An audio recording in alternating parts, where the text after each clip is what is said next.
प्रादेशिक समाचार के साथ मैं मुग्धा तिवारी। पहले मुख्य समाचार।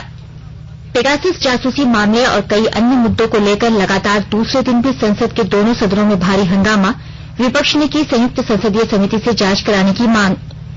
मुख्यमंत्री राहत कोष में झारखंड राज्य ग्रामीण बैंक की ओर से मुख्यमंत्री हेमंत सोरेन को 36,39,000 रुपए का चेक सौंपा। ईद उल अजहा पूरे देश में आज मनाया जा रहा है। राष्ट्रपति और उपराष्ट्रपति ने ईद उल अजहा के अवसर पर लोगों को दी शुभकामनाएं। और दूसरे एक दिवसीय क्रिकेट मैच में भारत ने श्रीलंका को 3 विकेट से हराकर 3 मैचों की श्रृंखला में 2-0 की बढ़त ले ली है।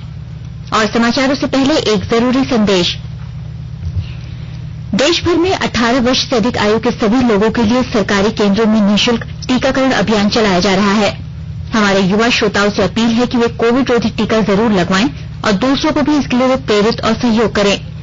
कोरोना महामारी के प्रति आप कोई भी लापरवाही न बरतें, क्योंकि कोरोना अब भी हमारे लिए बड़ा खतरा बना हुआ है। जब तक आवश्यक न हो, घर से बाहर न निकलें और इन आसान उपायों का पालन करें। मास्क लगाएं, 2 गज की सुरक्षित दूरी बनाए रखें, बार बार हाथ धोएं और चेहरा साफ रखें। कोविड से संबंधित जानकारी और मार्गदर्शन के लिए राष्ट्रीय हेल्पलाइन काम कर रही है। इनके नंबर है 011-2397-8046 और 1075।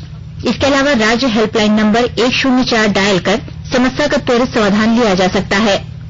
और अब समाचार विस्तार से। पेगासस जासूसी मामले और कई अन्य मुद्दों को लेकर कल लगातार दूसरे दिन भी संसद के दोनों सदनों में भारी हंगामा हुआ। विपक्ष के शोर शराबे के कारण लोकसभा की कार्यवाही कई बार बाधित हुई और आखिरकार दिन भर के लिए स्थगित कर दी गई। राज्यसभा की कार्यवाही भी बार बार बाधित होती रही। लोकसभा की कार्यवाही 2 बार स्थगित होने के बाद दोपहर 3 बजे जैसे ही फिर शुरू हुई, कांग्रेस सहित तृणमूल कांग्रेस, द्रमुक और अन्य दलों के सदस्य पेगासस जासूसी मामले और अन्य मुद्दों पर स्थगन प्रस्ताव की मांग करते हुए अध्यक्ष के आसन के समीप पहुंच गए। अध्यक्ष ने सदस्यों से शांति बनाए रखने की अपील की, लेकिन वे विरोध करते रहे। ऐसे में सदन की कार्यवाही दिन भर के लिए स्थगित कर दी गई। राज्यसभा की कार्यवाही भी 2 बार बाधित हुई। सदन में दोपहर 1 बजे फिर चर्चा शुरू होते ही वाईएसआर कांग्रेस के सदस्य आंध्र प्रदेश को विशेष राज्य का दर्जा देने की मांग करते हुए अध्यक्ष के आसन के समीप पहुंच गए। सदन के नेता पीयूष गोयल ने शोर शराबा कर रहे सदस्यों से कहा कि वह पूरी दुनिया को प्रभावित करने वाली कोविड महामारी पर सदन में चर्चा होने दे। प्रधानमंत्री नरेंद्र मोदी ने कल शाम संसद के दोनों सदनों के सभी दलों के नेताओं के साथ बातचीत की। बैठक का उद्देश्य सांसदों को भारत में कोविड स्थिति और इससे निपटने के लिए सार्वजनिक स्वास्थ्य सुविधा प्रबंधों से अवगत कराना था। उन्होंने सभी नेताओं को व्यवहारिक जानकारी और सुझावों के लिए धन्यवाद दिया। प्रधानमंत्री ने कहा कि देश के विभिन्न भागों से प्राप्त जानकारी से नीति बनाने में ठोस मदद मिलेगी। श्री मोदी ने कहा कि महामारी राजनीति का विषय नहीं है, वह पूरी मानवता के लिए चिंता का विषय है। उन्होंने कहा कि मानव जाति ने पिछले 100 वर्षों में भी ऐसी भीषण महामारी का सामना नहीं किया। श्री मोदी ने कारागारों सहित देश के प्रत्येक जिले में एक ऑक्सीजन संयंत्र सुनिश्चित करने के प्रयासों के बारे में बताया। प्रधानमंत्री ने सदन को देश में टीकाकरण की गति तेज करने के उपायों की जानकारी दी। उन्होंने कहा कि पहले 10 करोड़ टीके लगाने में लगभग 85 दिन का समय लगा, जबकि बाद के 10 करोड़ टीके केवल 24 दिन में लगाए गए। श्री मोदी ने केंद्र सरकार द्वारा टीके की उपलब्धता की अग्रिम जानकारी के आधार पर जिला स्तर पर टीकाकरण की समुचित योजना पर बल दिया, ताकि लोगों को कोई असुविधा न हो। भाजपा नेता विधायक दल के नेता और राज्य के पूर्व मुख्यमंत्री बाबूलाल मरांडी ने आरोप लगाया है कि कांग्रेस पार्टी राजनीतिक स्वार्थ सिद्धि के लिए तथ्यहीन, निराधार और बेबुनियाद आरोप लगा रही है। उन्होंने कहा कि देश में एक वर्ग द्वारा झूठी कहानी गढ़ने का सिलसिला चल रहा है, जिसमें तथाकथित बुद्धिजीवी वर्ग शामिल हैं। बाबूलाल मरांडी ने कहा कि मानसून सत्र के ठीक पहले पेगासस की फर्जी कहानी सदन को बाधित करने और देश में बेबुनियाद एजेंडा खड़ा करने की कोशिश है। उन्होंने कहा कि इस फर्जी कहानी में भारत सरकार को जोड़ने वाले साक्ष्य का कोई सबूत प्रस्तुत नहीं किया गया है। यह रिपोर्ट केवल भारतीय लोकतंत्र और यहाँ की लोकतांत्रिक संस्थाओं को बदनाम करने की साजिश है। एमनेस्टी जैसी संस्थाओं का भारत विरोधी घोषित एजेंडा रहा है। पेगासस की फर्जी कहानी में अंतर्राष्ट्रीय संगठनों की संलिप्तता है। मुख्यमंत्री हेमंत सोरेन को झारखंड राज्य ग्रामीण बैंक के अध्यक्ष सुनील विनायक झोड़े और पीयूष भट्ट ने मुख्यमंत्री राहत कोष के लिए 36,39,000 रुपए की राशि का चेक सौंपा है। सुनील विनायक झोड़े और श्री पीयूष भट्ट ने संयुक्त रूप से राज्य सरकार द्वारा वैश्विक महामारी कोरोना संक्रमण की दूसरी लहर से बचाव, तथा तीसरी लहर की तैयारियों में राज्य सरकार की दृढ़ इच्छा शक्ति एवं सक्रियता की प्रशंसा की।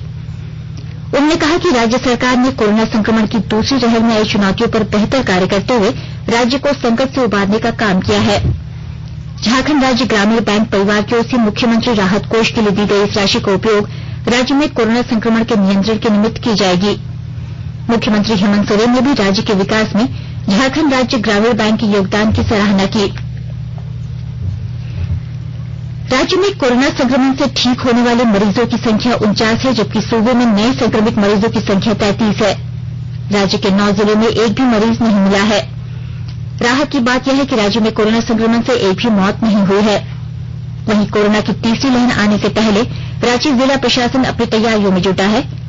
अस्पतालों में ऑक्सीजन और ऑक्सीजन वाले बेड की उपलब्धता सुनिश्चित कराने के लिए तेजी से काम हो रहा है। उप विकास आयुक्त विशाल सागर ने जिले के अस्पतालों में लग रहे पीएसए प्लांटों की अद्यतन स्थिति की समीक्षा की और इस काम में जुटे भवन निर्माण निगम को निर्देश दिया कि 30 जुलाई तक नामकुम सीएचसी और इटकी अस्पताल में पीएसए लगाने का काम हर हाल में पूरा करे। नामकुम में अरविंद मिल्स के सहयोग से प्लांट लग रहा है, वहीं टाटा स्टील के सहयोग से इटकी में पीएसए प्लांट लगाया जा रहा है।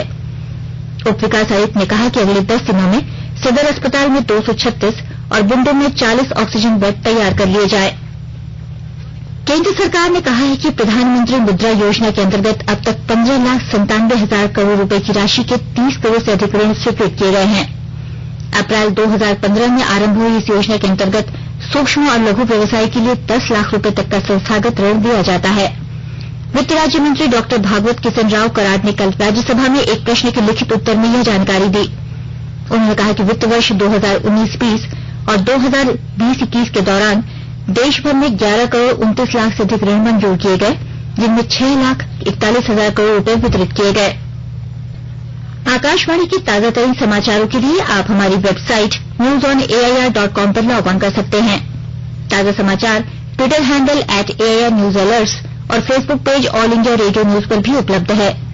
आप प्रादेशिक समाचार एकांश के ट्विटर हैंडल @AIRNews_Ranchi और फेसबुक, इंस्टाग्राम पेज तथा YouTube channel AIR news Ranchi पर भी हमारे बुलेटिन सुन सकते हैं। प्रादेशिक समाचार आप आकाशवाणी रांची से सुन रहे हैं और अब पेश है कोरोना से बचाव के कुछ संदेश।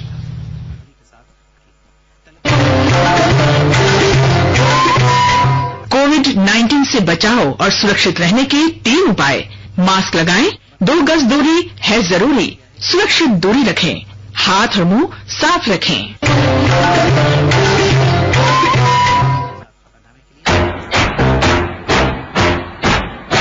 चलो एक शुरुआत करें, चलो एक फैसला आज करें, मास्क नहीं तो टोकेंगे, कोरोना को रोकेंगे, चलो एक वादा करते हैं, चलो एक वादा करते हैं, मास्क नहीं तो टोकेंगे, कोरोना को रोकेंगे। भारत सरकार द्वारा जनहित में जारी। केंद्र सरकार कोविड महामारी के दौरान लोगों की सुविधा के लिए बनाई गई राष्ट्रीय स्तर की हेल्पलाइन नंबर के बारे में लोगों को जागरूक कर रही है।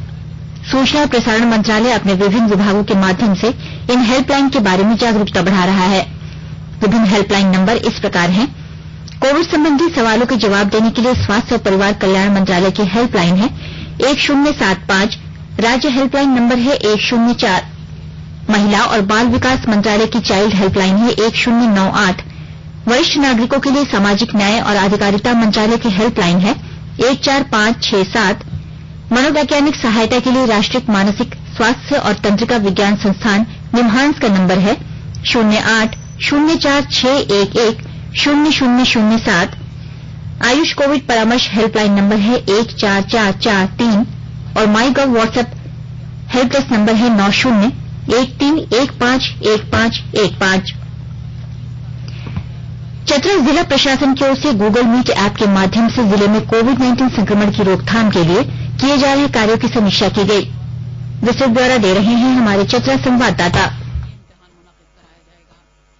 चतरा चतरा उपायुक्त अंजलि यादव ने गूगल मीट ऐप के माध्यम से जिले में कोविड-19 संक्रमण की रोकथाम के लिए किए जा रहे कार्यों की समीक्षा की। बैठक में मुख्य रूप से कोरोना संक्रमण से बचाव हेतु जागरूकता अभियान और 100% वैक्सीनेशन से संबंधित चर्चा की गई। बैठक में उपायुक्त ने कोविड-19 को लेकर जिले में अब तक किए गए कार्यों की प्रगति प्रतिवेदन की बारी बारी से समीक्षा करते हुए आवश्यक दिशा निर्देश दिए। उपायुक्त द्वारा वरीय पदाधिकारियों को निरंतर टीकाकरण केंद्रों का निरीक्षण करने का भी निर्देश दिया गया। साथ ही आंगनबाड़ी सेविका, सहायिका व सहिया को अपने अपने पोषक क्षेत्रों में सक्रियता के साथ टीकाकरण को लेकर लोगों को जागरूक करने के भी निर्देश जारी किए गए। अशोक कुमार तुलसियान, आकाशवाणी समाचार, चतरा। जवाहर नवोदय विद्यालय चयन परीक्षा 2021 कोविड मानकों के अनुपालन के साथ 11 अगस्त को आयोजित की जाएगी। शिक्षा मंत्रालय ने ट्वीट में कहा है कि 47,000 से अधिक विद्यार्थियों के चयन के लिए लगभग 11,000 से अधिक केंद्रों पर यह परीक्षा आयोजित की जाएगी। परीक्षा के लिए 24 लाख से अधिक उम्मीदवारों ने पंजीकरण कराया है। इसमें सभी राज्यों और केंद्र शासित प्रदेशों के जवाहर नवोदय विद्यालयों में वर्ष 2021-22 सत्र के लिए कक्षा 6 में प्रवेश के लिए चयन होगा। कोरोना काल में कोडरमा जिले के फुटपाथ दुकानदारों को मजबूती प्रदान करने में प्रधानमंत्री स्वनिधि योजना कारगर साबित हो रही है। विस्तृत ब्यौरा दे रहे हैं हमारे कोडरमा संवाददाता। कोडरमा जिले में दीनदयाल अंत्योदय योजना राष्ट्रीय शहरी आजीविका मिशन के तहत शहरी क्षेत्र में फुटपाथ विक्रेताओं को योजना का लाभ देने के लिए सर्वे का कार्य शुरू हो गया है। योजना से फुटपाथ विक्रेताओं को जोड़ने के लिए टाउन वेंडिंग कमेटी के सदस्य लगातार लोगों को जागरूक कर रहे हैं। साथ ही इसके लिए आवेदन करने में सहयोग भी प्रदान कर रहे हैं। वहीं दूसरी तरफ प्रधानमंत्री स्वनिधि योजना के तहत 10,000 की वित्तीय सहायता फुटपाथ विक्रेताओं को दी गई है। इसके अलावे इस योजना के तहत 2 और किस्त में फुटपाथ विक्रेताओं को 20,000 और 50,000 रूपये की वित्तीय सहायता भी प्रदान किए जाने का प्रावधान रखा गया है। गजेंद्र बिहारी सिन्हा, आकाशवाणी समाचार, कोडरमा।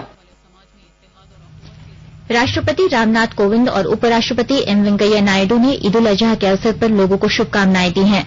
श्री कोविंद ने अपने संदेश में कहा कि ईद उल अजहा का त्योहार समाज में एकता और भाईचारे का संदेश देता है। उन्होंने कहा कि यह त्योहार खुशियां बांटने और निर्धन तथा बेसहारा लोगों की मदद करने का अवसर भी प्रदान करता है। उपराष्ट्रपति एम वेंकैया नायडू ने कहा कि बलिदान का त्योहार ईद उल अजहा ईश्वर के प्रति सर्वोच्च समर्पण का प्रतीक है। उन्होंने कहा कि त्योहार परिवारों और समुदायों को एकजुट होने का अवसर प्रदान करते हैं। उपराष्ट्रपति ने लोगों से अपील की कि वे ईद के अवसर पर एहतियात बरतें और कोविड सुरक्षा नियमों का पालन करें। उन्होंने उम्मीद जाहिर की कि ईद उल अजहा हमारे जीवन में शांति, सद्भाव और खुशहाली लाएगा। कोलंबो में कल दूसरे एक दिवसीय क्रिकेट मैच में भारत ने श्रीलंका को 3 विकेट से हराकर 3 मैचों की श्रृंखला में 2-0 की बढ़त ले ली है। रोमांचक मुकाबले में भारत ने 276 रन का लक्ष्य 5 गेंद शेष रहते हासिल कर लिया। तेज गेंदबाज दीपक चहर ने 82 गेंदों में नाबाद 69 रन बनाए। एक समय भारत के 7 विकेट 193 रन पर गिर गए थे। दीपक ने भुवनेश्वर कुमार के साथ 8वें विकेट के लिए नाबाद 84 रन की साझेदारी निभाकर भारत को जीत दिला दी। भुवनेश्वर ने नाबाद 19 रन की पारी खेली। सूर्य कुमार यादव ने 53 रन का योगदान दिया। इससे पहले टॉस जीतकर बल्लेबाजी करते हुए श्रीलंका ने 50 ओवर में 9 विकेट पर 275 रन बनाए। श्रीलंका के लिए चैत असलंका ने 65 रन बनाए, जबकि अविष्का फर्नांडो ने 50 रन की पारी खेली। भारत के लिए भुवनेश्वर कुमार और युजवेंद्र चहल ने 3-3 विकेट लिए, जबकि दीपक चहर ने 2 विकेट हासिल किए। श्रृंखला का तीसरा और अंतिम मैच शुक्रवार को कोलंबो में ही खेला जाएगा। और अब अखबारों की सुर्खियां। राज्य से प्रकाशित होने वाले लगभग सभी अखबारों ने संसद में हुए हंगामे की खबर को प्रमुखता से प्रकाशित किया है। प्रभात खबर ने पेगासस जासूसी पर लोकसभा में हंगामा की खबर को पहले पन्ने की सुर्खी बनाई है। दैनिक हिंदुस्तान ने झारखंड में आज से 64,000 कोरोना जांच रोज की खबर को पहले पन्ने पर जगह दी है। दैनिक भास्कर ने सावन में देवघर बाबा मंदिर में श्रद्धालु नहीं कर सकेंगे पूजा, भीड़ रोकने के लिए बनेगा चेक पोस्ट की खबर को प्रमुखता दी है। दैनिक जागरण ने बकरीद पर लॉकडाउन में छूट गैर जरूरी की खबर को पहले पन्ने पर प्रकाशित किया है। रांची एक्सप्रेस ने झारखंड उच्च न्यायालय की ओर से दिए गए आदेश में लाभुक परिवारों को 24 जुलाई तक 5-5 लाख भुगतान करे सरकार की खबर को प्रमुखता से प्रकाशित किया है। और अंग्रेजी अखबार टाइम्स ऑफ इंडिया ने केंद्र सरकार की ओर ऑक्सीजन की कमी के कारण एक भी मौत नहीं होने के दावे की खबर को पहले पन्ने पर छापा है। और हिंदुस्तान टाइम्स ने 2/3 भारतीयों में एंटीबॉडी बनने की खबर को अपनी सुर्खी बनाई है। अंत में मुख्य समाचार एक बार फिर। पेगासस जासूसी मामले और कई अन्य मुद्दों को लेकर लगातार दूसरे दिन भी संसद के दोनों सदनों में भारी हंगामा। विपक्ष ने की संयुक्त संसदीय समिति से जांच कराने की मांग।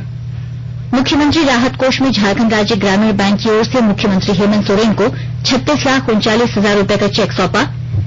ईद उल अजहा पूरे देश में आज मनाया जा रहा है। राष्ट्रपति और उपराष्ट्रपति ने ईद उल अजहा के अवसर पर लोगों को दी शुभकामनाएं। और दूसरे एक दिवसीय क्रिकेट मैच में भारत ने श्रीलंका को 3 विकेट से हराकर 3 मैचों की श्रृंखला में 2-0 की बढ़त ले ली है। इसके साथ ही आकाशवाणी रांची से प्रादेशिक समाचार का ये बुलेटिन समाप्त हुआ। नमस्कार। घर में रहिए, सुरक्षित रहिए और सुनते रहिए आकाशवाणी।